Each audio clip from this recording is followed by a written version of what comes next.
Hello. So, for the first part here, this is for my seniors who applied early.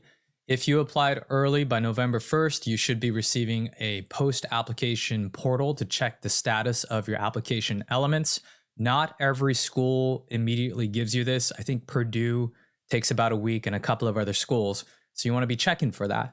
But once you do have access, they invite you. Sometimes you have to create an account, you log in, you want to go directly to the checklist that they typically offer. In this checklist, a lot of times students are going to look at it and be like, oh my gosh, Jay, it says that they're awaiting something, but I really already submitted it. My test scores, my high school transcripts, I thought I already submitted it, but it shows that it's awaiting. Don't panic. It's all right. The system for these tend to be pretty delayed. It could take anywhere from 1 to 2 weeks, sometimes even 3 weeks. So it could get a little hairy. So what you want to do is you want to make sure that you submitted everything that does show that it's awaiting or missing on your end. So for example, if it's a high school transcript and it shows that it's awaiting, again, don't panic about it, but just make sure, go to your high school counselor, indicate that it says it's awaiting. I just wanted to make sure that it was properly sent. If the counselor says yes, it was sent. If it's a transcript and you have an official email that says that it was properly sent, make sure it was sent to the right school, of course. But if you're good all on your end, you don't have to worry about the status on the checklists. Again, the checklist is sometimes delayed 2 to 3 weeks. It takes a while to update for the schools. Aside from that, you should be, as a senior, switching over to two things. I think one of them is starting to think about your UC applications, which are due November 30th.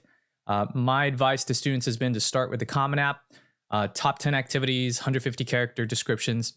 And then when you switch over to the UC application, it's 350 characters, depending on what label you choose. Sometimes it's two text fields where you can get 250 characters and then a 350 character. But in general, I've been asking my students for the Common App to fully saturate 150 characters. So you use the full extent of the limited space they give you. For the UC application, I don't expect my students to be fully saturating 350 characters for the descriptions. Just think of it as you have extra space if you wanted to include one, more extra bullet point or one extra detail. Totally fine with me. You don't have to get to a full saturated 350 character count. Other than that, it would be prepping for your interviews. I went ahead and drafted this up. I'll leave a link to this Google Sheet below or Google Doc below. The main point about this is you should be practicing as much as you can for interviews. You will not get good at it until you practice. On the side, if you are thinking, Jay, what can I do to really elevate my interview skills? It's frankly to watch a ton of good interviewers. And so I recommend watching Microsoft CEOs, executives, Bloomberg interviews. Usually those are good sources to get a sense of like your composure, your pacing, how you react, how you fluidly go from question to question, how you signal an end of a question of your response. I advise, I'm going to just read this through. I advise that the right algorithm to prepare for any interview is not to prepare every single question. If you do that, you're going to sound super scripted. It's not a good feeling. Instead, what I've been advising my students is get the following core questions figured out. And the core questions are right below. I consider these 7 to be the core. Tell me about yourself. I posted a video, a 25-minute video teaching 2 main strategies of how to do it. I often tell my students, go with strategy number 2 because it tends to be the most versatile way to approach that. Why major? Why our college? Obviously, it's specific to each college you're going to apply to or interview for. Why should we choose you? Strength and weakness. A scenario question, usually about hardship or overcoming adversity or having to collaborate. Collaboration has been kind of a big theme. And then lastly, a question for the interviewers. I'll just give a quick pro tip here. Don't ask questions that you can Google and look up on their website. So there's a little technique there. With that being said, key point again, over preparing each question leads to fakeness.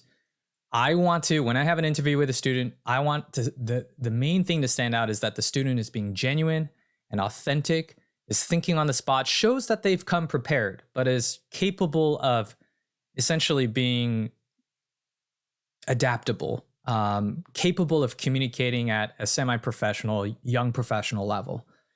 With that being said, for my non-seniors, this is the beginning. I wanted to put in the Lion King video or GIF of "it is time" with the Rafiki, but I didn't want to get sued by Disney. So it is time for summer programs. If you are currently a sophomore or a junior, now is the time to get started thinking about how many am I going to apply for, which ones am I going to apply for. Some of the most competitive ones are actually due mid-December, early December. So just a quick heads up about that. I did post in a much earlier video for STEM students what types of summer programs, especially if you're a junior. I don't really think this is that relevant for sophomores. Some sophomores will be able to compete, but mainly when you're thinking about merit-based competitive summer programs, they tend to prioritize junior students first. So for my juniors, you should be logging on to that, checking out the video there. And that's about it for today's update. I'll talk